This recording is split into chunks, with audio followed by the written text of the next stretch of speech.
Bienvenidos a un nuevo análisis profundo. Hoy vamos a presentar una sesión informativa formal, pero con un enfoque netamente comparativo. El objetivo es diseccionar una serie de informes y evaluaciones clave sobre una de las etapas más críticas de la seguridad global. Ujú. Para esta junta de expertos y analistas de think tanks, que quizás no han revisado este material de origen en detalle, vamos a ir directo al grano. La misión de hoy es detallar, con mucha precisión, las diferencias políticas y sobre todo los niveles de éxito entre las respuestas de Estados Unidos y Europa Occidental ante la infiltración yihadista después del 11 de septiembre. Claro. Y para enmarcar todo este análisis de forma correcta, primero tenemos que establecer las definiciones que maneja el autor, porque son muy específicas. Lo fascinante aquí es cómo el texto diferencia claramente entre lo que es el Islam político y la verdadera amenaza operativa. Exacto. No estamos hablando de movimientos de reforma política como la Hermandad Musulmana Egipcia, que digamos hoy en día tiene un enfoque centrado en el Parlamento y es no violento. El objetivo estratégico del que hablamos, y esto debe quedar clarísimo, es la yihad global salafista, un extremismo sunita revolucionario y violento. Sí, es una distinción vital para no perder el foco. Y hay otra definición que el informe deja muy clara desde la página 1, el uso de la palabra inmigración. El autor usa este término en su sentido más amplio posible, o sea, no solo incluye a los colonos permanentes o a quienes buscan la ciudadanía, sino que abarca a los visitantes, a los residentes temporales, estudiantes internacionales y solicitantes de asilo. Totalmente, porque operativamente la amenaza utiliza absolutamente todas estas vías. A ver, desgranemos esto. Históricamente, Occidente ya tenía experiencia lidiando con el terrorismo. Si pensamos en grupos nacionalistas anteriores, como el IRA provisional en Irlanda del Norte, vemos que operaban de una forma muy distinta. Muy distinta, sí. El IRA tenía objetivos territoriales y políticos muy locales. No tenían un alcance global real y definitivamente no amenazaban directamente al territorio continental de los Estados Unidos. Buscaban financiamiento allí, pero no querían atacar. Exactamente. En cambio, Al-Qaeda y la yihad global salafista sí lo hicieron. Tienen una visión transnacional que borra por completo la línea entre el campo de batalla extranjero y la seguridad interna. Y eso nos lleva a un choque de perspectivas que el informe detalla muy bien. Occidente siempre ha visto la inmigración desde un lente económico y humanitario. Se ve como una fuente de mano de obra, de crecimiento o como un deber de asilo. Pero Al-Qaeda no ve el sistema migratorio así. Para nada. Ellos ven la inmigración puramente como una estrategia militar. Es un arma asimétrica. Para las redes yihadistas, el sistema de visas occidental es simplemente una vulnerabilidad táctica, una vía logística diseñada para infiltrar operativos en el corazón del territorio enemigo. Y los números que presenta el informe respaldan esto de una manera brutal. Analizaron una muestra de más de 200 terroristas en Norteamérica y Europa Occidental. De ese grupo, el 86% eran inmigrantes musulmanes, bajo esa definición amplia que mencionamos. Ese 86% es un dato durísimo. Y lo más revelador son los métodos de entrada. La inmensa mayoría utilizó visas de visitante, solicitudes de asilo o visas de reunificación familiar. Le seguían los documentos fraudulentos, pasaportes alterados. Pero el cruce ilegal por la frontera sur, por México, fue estadísticamente nulo. Cero. La infiltración no se dio caminando por el desierto, se dio manipulando la burocracia desde adentro. Así es, y eso introduce las dos tácticas principales de infiltración que debemos contrastar: los escuadrones de la muerte y las células durmientes. Son amenazas operativas fundamentalmente distintas. Diferenciemos eso porque es clave para entender las políticas. Claro, los escuadrones de la muerte, los hit squads, son operativos extranjeros. Se reúnen en el exterior, reciben entrenamiento y una misión muy específica, como los secuestradores del 11 de septiembre. Su objetivo es desafiar y penetrar el sistema de visas, atacar y terminar la misión. Es una amenaza que viene de afuera hacia adentro. Mientras que las células durmientes son, digamos, la amenaza desde el interior. Exacto. Las células durmientes están integradas en las comunidades de inmigrantes desde adentro. Son residentes o incluso ciudadanos que llevan vidas aparentemente normales. Ellos no desafían la frontera física, sino que desafían los sistemas de integración, de asimilación y las capacidades de monitoreo interno. del país. Si estructuramos esta cronológicamente, empezando por las reacciones inmediatas pos-11 de septiembre hasta más o menos el 2004, vemos que las políticas tomaron rumbos muy divergentes. En Estados Unidos, el pánico inicial llevó a medidas generales y muy contundentes. Las de brocha gorda. Sí, medidas como el programa de registro especial o las entrevistas voluntarias. El documento señala que carecían de un enfoque de inteligencia preciso. Eran redes muy amplias que generaron, como es de esperarse, debates inmensos. Hubo muchas críticas desde ambos lados del espectro político.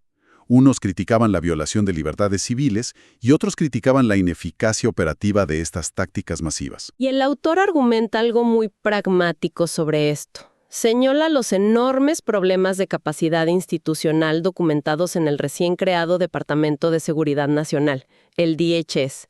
El argumento es que, cuando tienes estas limitaciones de capacidad administrativa, te enfrentas a una disyuntiva política.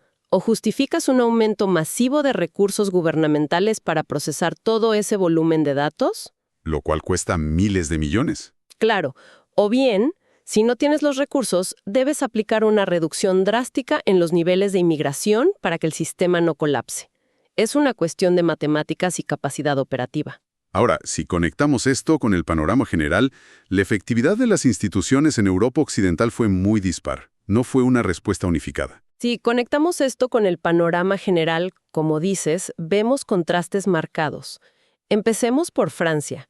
Sus unidades antiterroristas fueron altamente efectivas y operaron de forma muy centralizada. ¿Por qué? Porque ya tenían la experiencia traumática de combatir el terrorismo del GI argelino en los años 90. Ya tenían jueces especializados y redes de inteligencia humana en las calles. Pero luego cruzas el canal hacia el Reino Unido y la historia cambia. Totalmente. El Reino Unido tenía al MI5, un servicio de inteligencia excelente, pero estaba operativamente sobrecargado. A eso se le sumó un sistema de asilo muy permisivo y una lentitud institucional para prohibir el discurso de odio. Esto creó el famoso Londenistán, un entorno donde el radicalismo operaba casi libremente. Y el caso de Alemania es quizás el más complejo por su contexto histórico. Así es. Alemania sufría de una fragmentación institucional severa. Tenían leyes de privacidad extremadamente estrictas, lo cual era una reacción directa y comprensible a su pasado totalitario, al miedo a recrear la Gestapo o la Stasi. Pero el resultado táctico fue que impidió por completo que las diferentes agencias de seguridad e inteligencia compartieran información crítica. Y eso tuvo consecuencias fatales. Para ilustrar esto, el informe hace un contraste brillante. La historia de dos células. Por un lado, el Escuadrón de la Muerte de la Célula de Hamburgo, en Alemania. Y por otro, la Célula Durmiente de Lackawanna, en Nueva York. Es el ejemplo perfecto. Hamburgo era el núcleo del 11 de septiembre. Estudiantes extranjeros que se radicalizan en Europa. Lackawanna eran ciudadanos estadounidenses, nacidos allí, de ascendencia yemení, que formaban una célula durmiente. El autor profundiza aquí en el papel de la asimilación y hace una distinción muy dura entre la disposición de los musulmanes franceses y europeos en general a abrazar la yihad frente a una profunda renuencia por parte de los musulmanes estadounidenses. Sí. Y el contexto histórico explica por qué la asimilación europea fracasó de forma tan severa. Estamos hablando de una marginación estructural. Las segundas generaciones en Europa sufrieron una alienación tremenda, concentrados en guetos, las famosas banlieues en Francia, con altos niveles de desempleo y discriminación. Esto creó un terreno fértil para el reclutamiento. En contraste, el modelo de asimilación cívica de Estados Unidos ha creado una comunidad que es históricamente más próspera económicamente, con mayor movilidad social y tácticamente mucho más fragmentada. No existen esos enclaves aislados de la misma manera. Y esto impacta directamente en la contrainteligencia. Aquí es donde se pone realmente interesante. Contrastemos las técnicas usadas. En Hamburgo, los operativos usaron visas de estudiantes legítimas. Iban a la universidad, se reunían. Operaron a plena vista. La contrainteligencia alemana fracasó porque, aunque tenían algunos en el radar, la falta de evidencia de un crimen específico y esas estrictas leyes de privacidad de las que hablábamos, les impidieron actuar sobre esa inteligencia temprana. No podían intervenir legalmente. Pero en Lackawanna, el éxito fue impulsado por la propia comunidad. Fueron miembros de la comunidad yemení estadounidense quienes, al notar la radicalización, avisaron al FBI. Esto le permitió al FBI utilizar vigilancia electrónica de forma legal y oportuna. Y hay un detalle crucial sobre los jóvenes de Lackawanna. Exacto. Ellos viajaron a campos de entrenamiento en Afganistán, pero frente a la realidad de la yihad violenta, rechazaron el extremismo y regresaron a intentar retomar sus vidas normales. Ese rechazo demuestra un grado de éxito de la asimilación estadounidense frente a la radicalización casi automática que vimos en la segunda generación europea. Sin embargo, las redes de apoyo logístico existen en ambas regiones. El autor tiene una definición muy específica de lo que son las redes de apoyo a la yihad. No son solo células de ataque. No, son ecosistemas enteros. El autor detalla cómo instituciones académicas, organizaciones no gubernamentales y organizaciones benéficas, supuestas caridades, se integran en la red yihadista. Sirven como conductos para lavar dinero, facilitar logística y adoctrinar bajo fachadas completamente legítimas. Y aquí vemos una divergencia regulatoria enorme. En Estados Unidos, el informe habla del doble discurso. El doble discurso, sí. Mezquitas y grupos fachada que daban un mensaje pacífico y conciliador en inglés para el público, pero operaban de forma encubierta impartiendo discursos de odio y yihadista en árabe. Y lo hacían amparados bajo las amplias protecciones constitucionales estadounidenses. Era un escudo legal. En contraste, lugares como la mezquita de Finsbury Park en Londres no necesitaban doble discurso. Operaban abiertamente como megáfonas para el radicalismo internacional, amparados por esas laxas leyes de asilo británicas que mencionamos antes. No había necesidad de esconderse. Todo esto nos lleva al argumento central del autor. Una máxima ineludible. La inteligencia debe ser el motor de la política. El argumento es que mejorar la inteligencia conduce directamente a políticas de seguridad más precisas.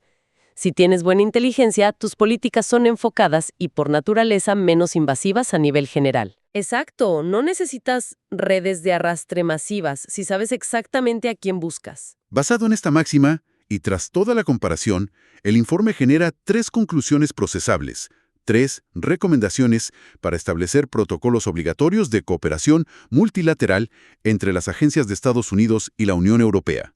La primera es el despliegue conjunto de agentes del DHS en los aeropuertos europeos para realizar controles de antecedentes in situ a los pasajeros del programa de exención de visas. La segunda es acabar con la fragmentación de la información, estableciendo listas de vigilancia biométricas estandarizadas y compartidas, que ambas regiones operen con la misma base de datos en tiempo real. Y la tercera, quizás la más ambiciosa, es la creación de un marco legal unificado de extradición y cruce de inteligencia que tenga la autoridad para superar las barreras locales de privacidad en Europa para que no se repita el caso de Hamburgo. Entonces, ¿qué significa todo esto a largo plazo? Si seguimos la máxima de la inteligencia, debemos mirar el impacto de los modelos de integración. El autor hace un llamado urgente para implementar un nuevo programa de americanización adaptado al siglo XXI. Utilizando el fracaso europeo como la advertencia principal. Así es. Compara cómo la falta de americanización activa puede llevar al mismo aislamiento y radicalización de la segunda generación que sufrió Europa. Sugiere que los programas de integración cívica deben ser financiados y promovidos activamente como una herramienta central de contrainteligencia a largo plazo. En síntesis, para esta junta que revisa estrategias antiterroristas, el argumento explícito del autor es que atacar el nexo entre la inteligencia y la inmigración es operativamente superior a centrarse únicamente en los debates teóricos sobre libertades civiles o en obsesionarse con las cifras de inmigración ilegal en la frontera física, que como vimos, no es por donde entra la yihad global salafista. Y esto plantea una pregunta importante, un pensamiento final para dejar sobre la mesa. La naturaleza de la amenaza sigue evolucionando.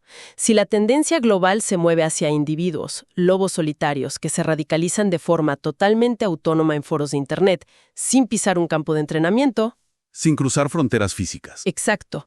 ¿Cómo va a adaptar el Estado moderno sus sistemas de inmigración, de inteligencia y de asimilación cuando el enemigo ya no cruza una frontera física en un aeropuerto, sino que cruza una frontera puramente ideológica desde el sofá de su propia casa.